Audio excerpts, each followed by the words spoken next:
Universitaria de Salud, su tratamiento periodístico.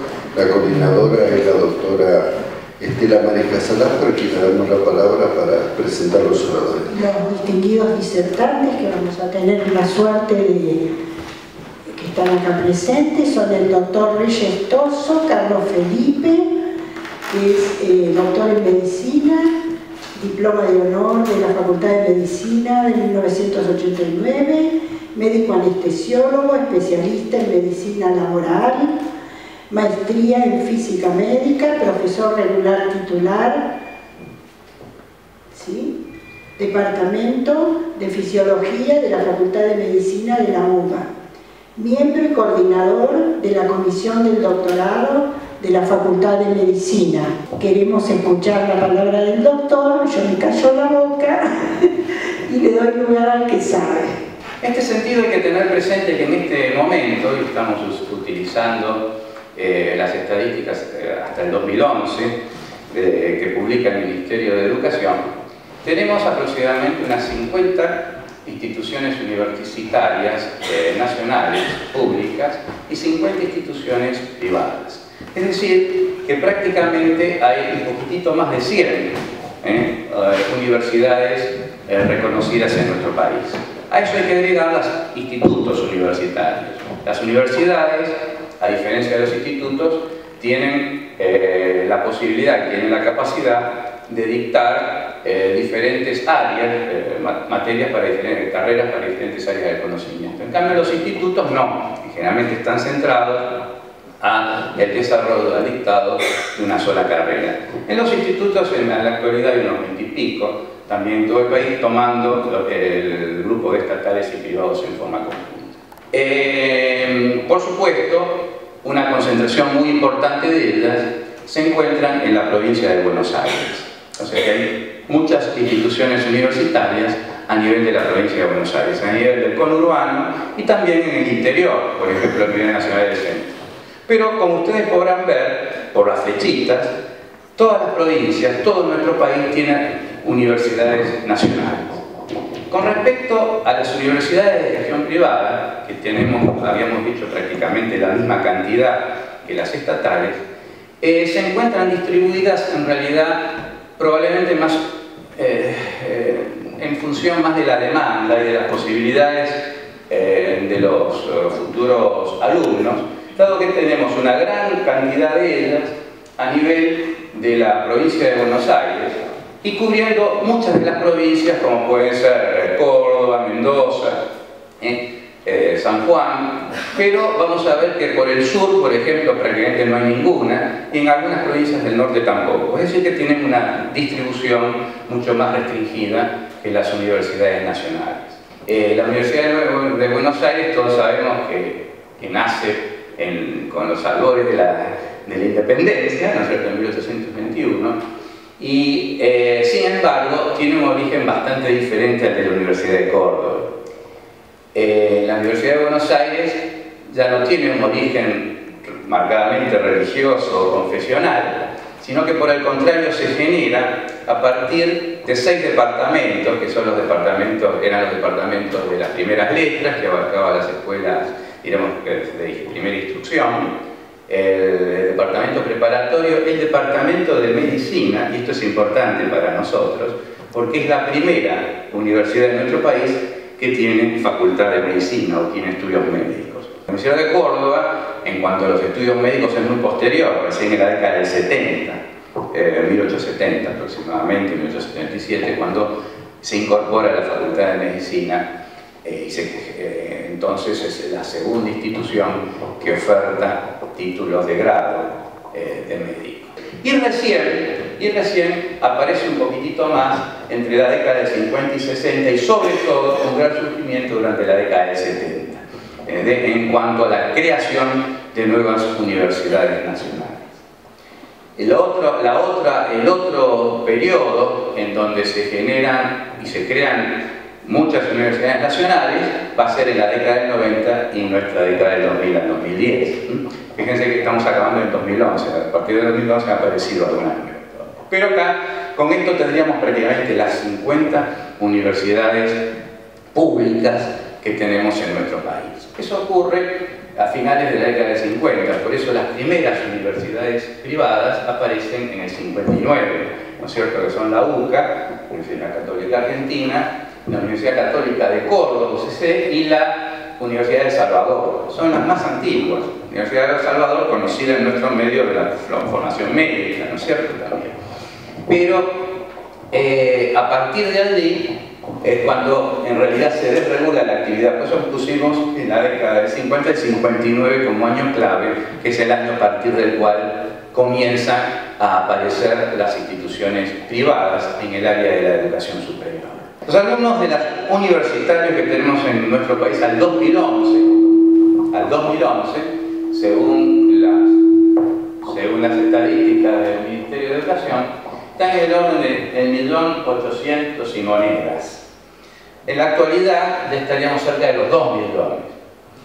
De este total, vemos que la mayor parte corresponde a las instituciones públicas, 1.450.000, algo más ahora, cerca de 1,5 millones, y cerca de 400.000, 400 y pico mil en la actualidad, 360 y pico mil en ese momento del 2011 para la actividad privada. Fíjense que si bien hay una aplastante mayoría de alumnos que están estudiando en las universidades estatales o públicas, la cantidad de egresados, cuando lo vemos por las barras, no son iguales, pero no son tan aplastantes, no hay tanta diferencia. Eso lo vamos a ver, es prácticamente el doble de los egresados que tienen las universidades públicas con respecto a las de enseñanza privada, pero tendrían que tener muchos más. Esto nos está hablando que obviamente hay muchos factores que inciden, uno de ellos que en el sector privado el alumno también está presionado, entre comillas, para recibirse cuanto antes, porque está pagando una cuota, tiene un costo directo. El sector público, tengamos presente que es gratuito para el alumno, pero no para la sociedad, ¿no es cierto?, que es otra de las cosas que hay que tener presente. La enseñanza pública es gratuita para el alumno, pero no para la sociedad, porque la sociedad realiza una inversión que después vamos a ver que las universidades tienen que devolverle de una y otra manera a la sociedad.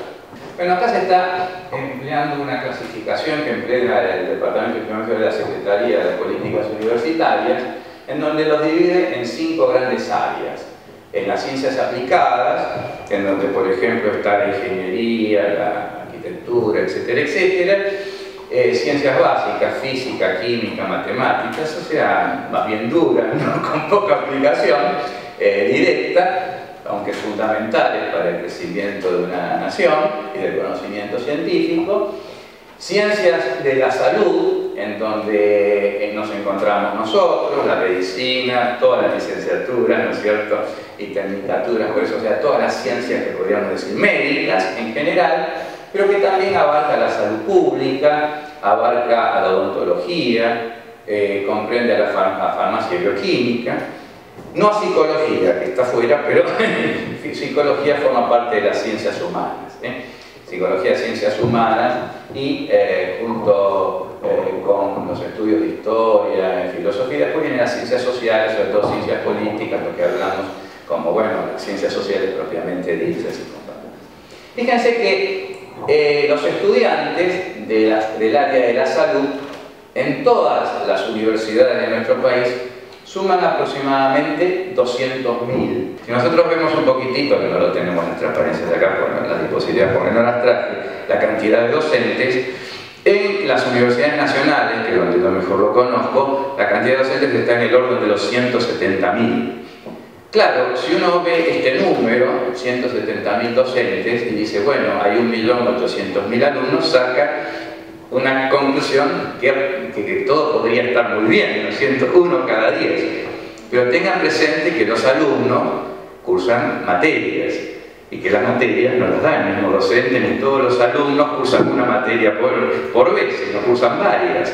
Entonces fíjense que en realidad estamos frente a una carencia muy importante de docentes. Es decir, que para la cantidad de docentes que nosotros tenemos, eso estamos hablando de docentes rentados, ¿no es cierto?, docentes con renta.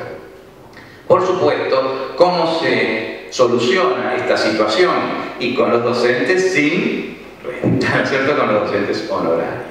Pero bueno, no es lo ideal. Es decir, como docentes con renta, obviamente estamos ante un déficit importante, ¿no es cierto? Porque tenemos en números así absolutos 10 alumnos por docente, pero cuando los distribuimos en las diferentes especialidades y cursos, nos quedaría en rojo el número, porque no nos alcanzan los docentes rentados para cubrir todos los cursos y especialidades.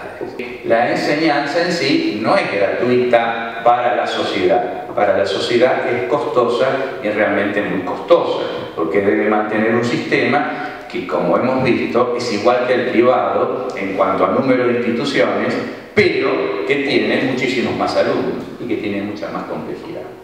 Porque en realidad en las universidades nacionales, en muchos casos, se estudian disciplinas que muchas veces no se pueden estudiar, que casi no se estudian en universidades privadas. Entonces eso hay que tenerlo presente. Nos clausuraron el vida.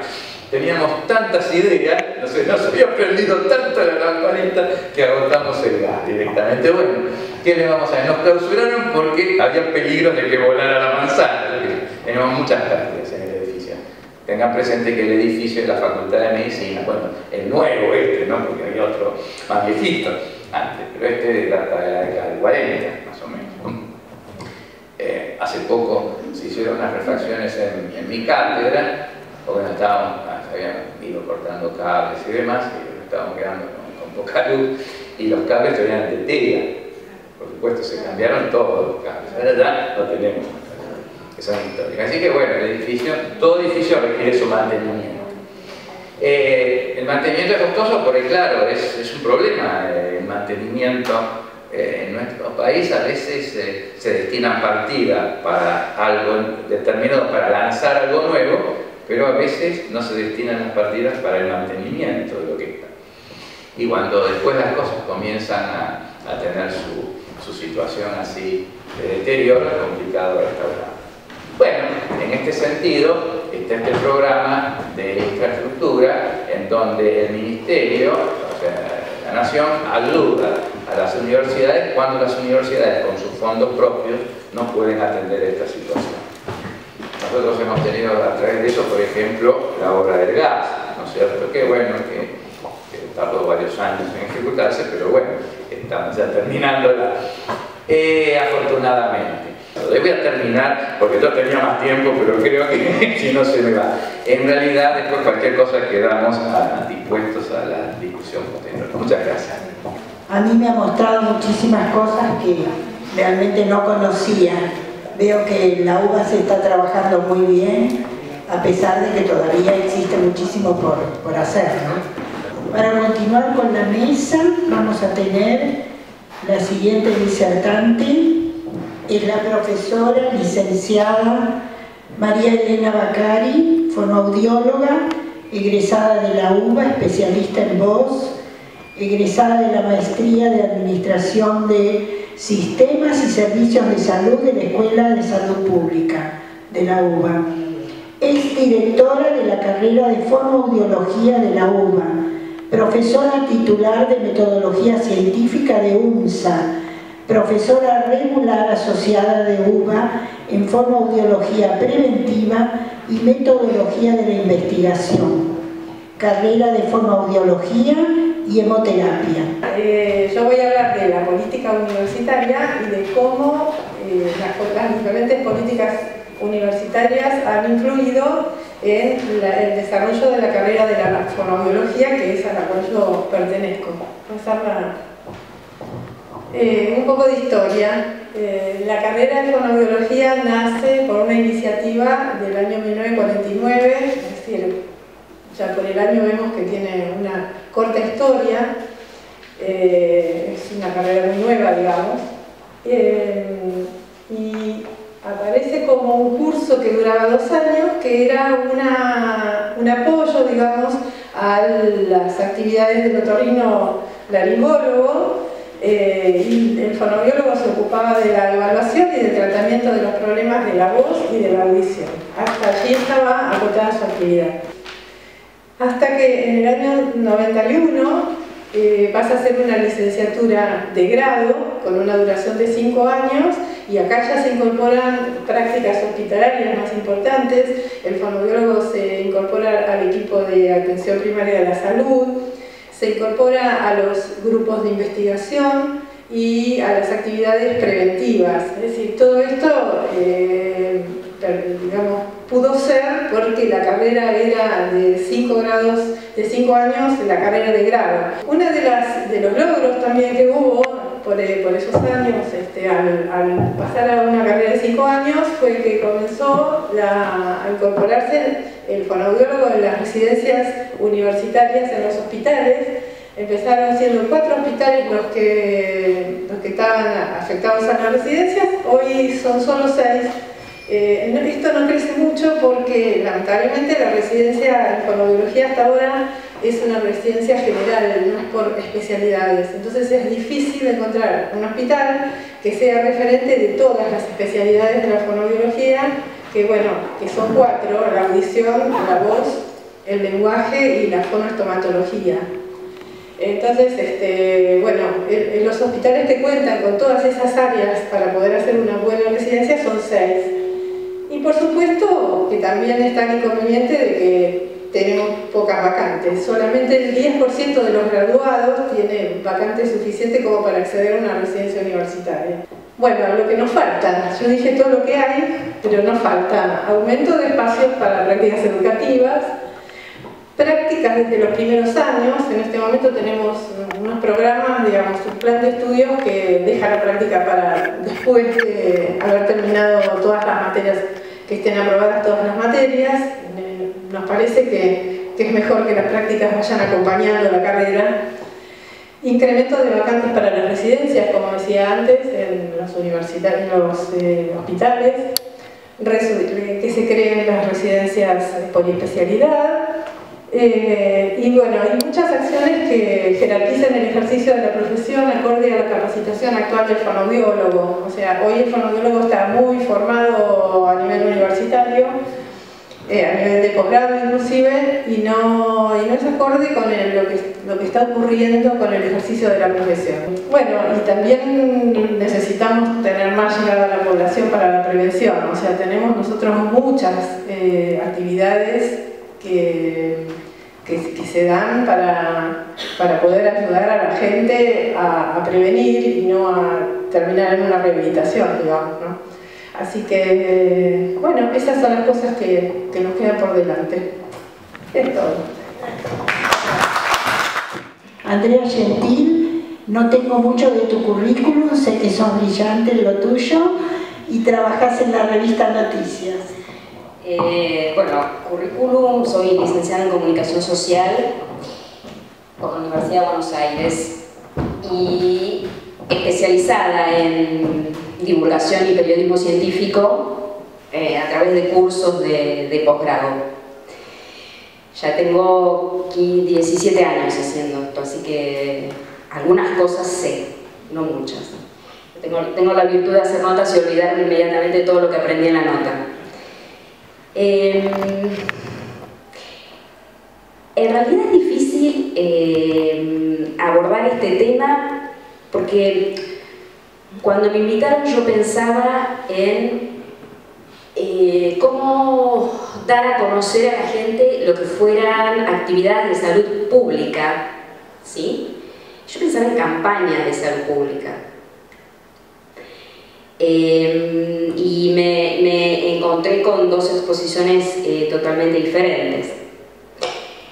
Lo que sí pienso desde el lugar de las universidades como periodista es que, lo comentábamos hoy, disminuyó muchísimo la comunicación entre los especialistas que hay en las universidades, los docentes, los investigadores, las autoridades también, y la relación con los medios de comunicación masivos.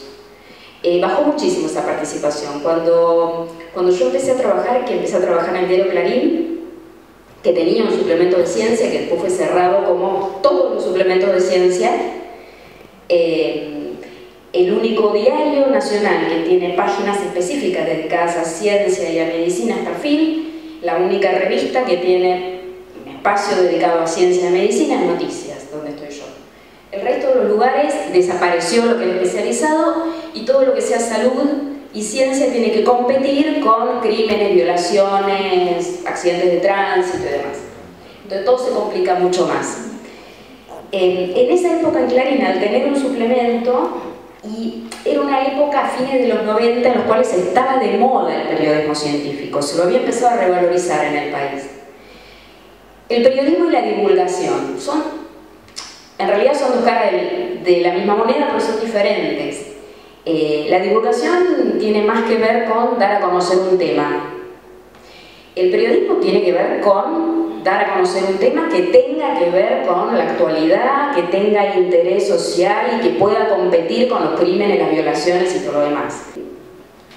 El único vínculo que no se perdió tanto es la Facultad de Ciencias Exactas, porque la verdad, como lo decíamos antes, en las universidades privadas no hay prácticamente competencia.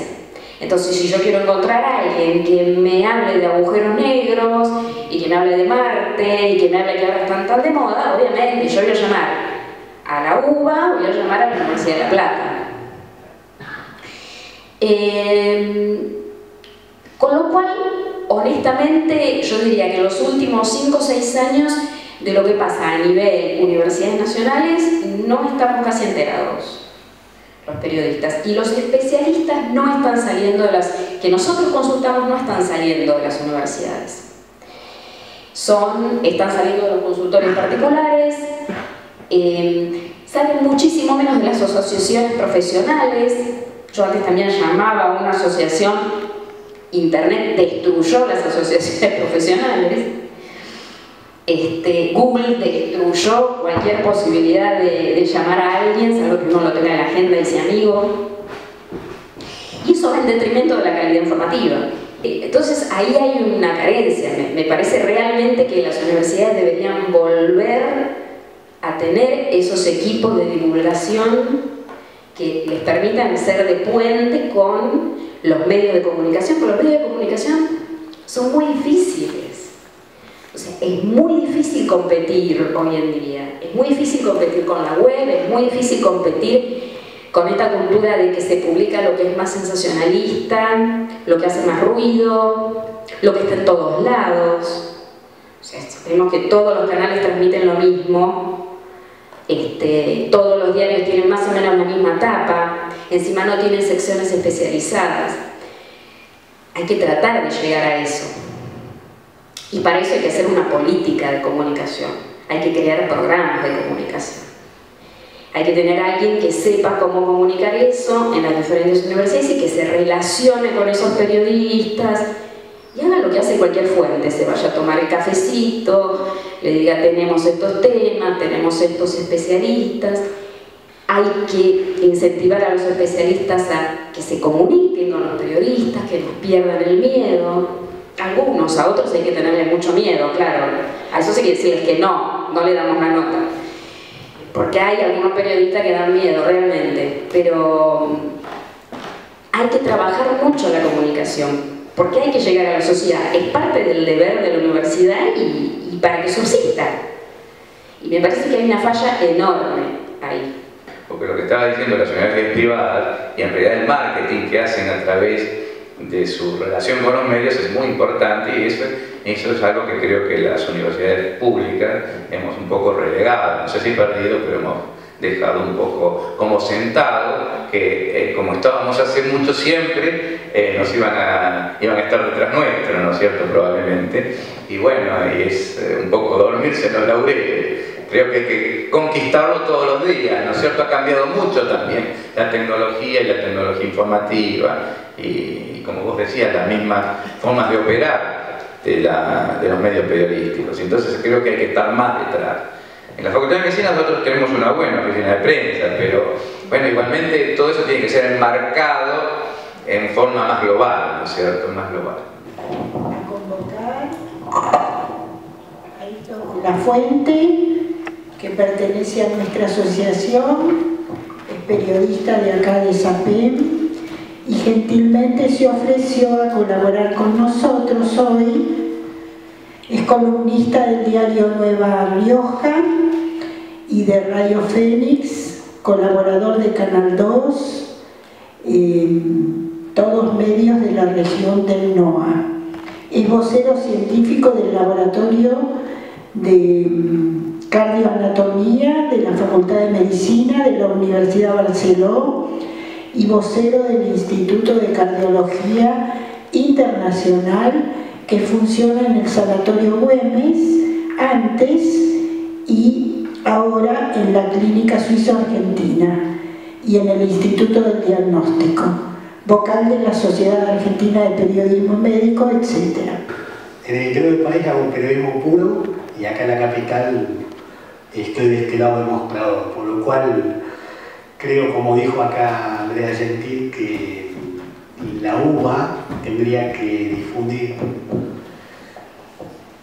Acá hay un tema académico porque, entre comillas, yo lo llamo la enfermedad del prestigio, donde el gremio médico no está muy bien visto el médico que figura, lamentablemente. El primer médico que fue entrevistado por Bernardo Neustadt, literalmente lo querían linchar y eyectar del gremio médico, porque estaba muy mal visto que le haya dado una nota a un periodista. Luego el otro problema que hubo fue los médicos mediáticos de antaño, por ejemplo, Bolocotó, que han manipulado el periodismo médico con una postura a favor de ellos realmente. Acá es como el huevo y la gallina, perdón que lo diga en un fardo. Hay gente que está instalada mediáticamente y temas que están instalados, ¿verdad? Porque cuando un periodista toma la agenda, marca el número uno, el que está más disponible, que es capaz que cuando lo llaman y va manejando el auto, deja el auto tirado en la avenida Libertador para atenderlo al periodista. Otro problema del periodismo médico es que cuando un periodista llama a algún médico para entrevistarlo, o está operando, o está atendiendo gente, o está en una charla, en un panel, y no puede atender al periodista. Y hay algunos médicos que están muy abocados ya al tema de divulgar. Pero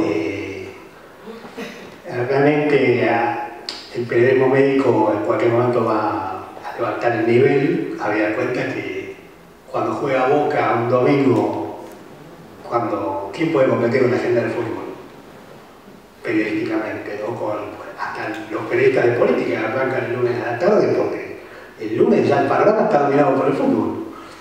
Lo mismo el periodismo de espectáculos, porque ya el modelo informativo ha mirado el entretenimiento tan importante, ya toda esta cultura nueva que tal vez vuelva a lo que fue antaño, en aquella época donde el espectáculo no era tan vulgar. Realmente hay un periodismo médico que, como usted que está en la UBA, doctor, que ha dado una brillante charla, cuando uno quiere realmente informar algo con fines nobles, ¿verdad? Hay diarios de mucho prestigio en Argentina, ahí tiene lugar para informar, pero cuesta llegar.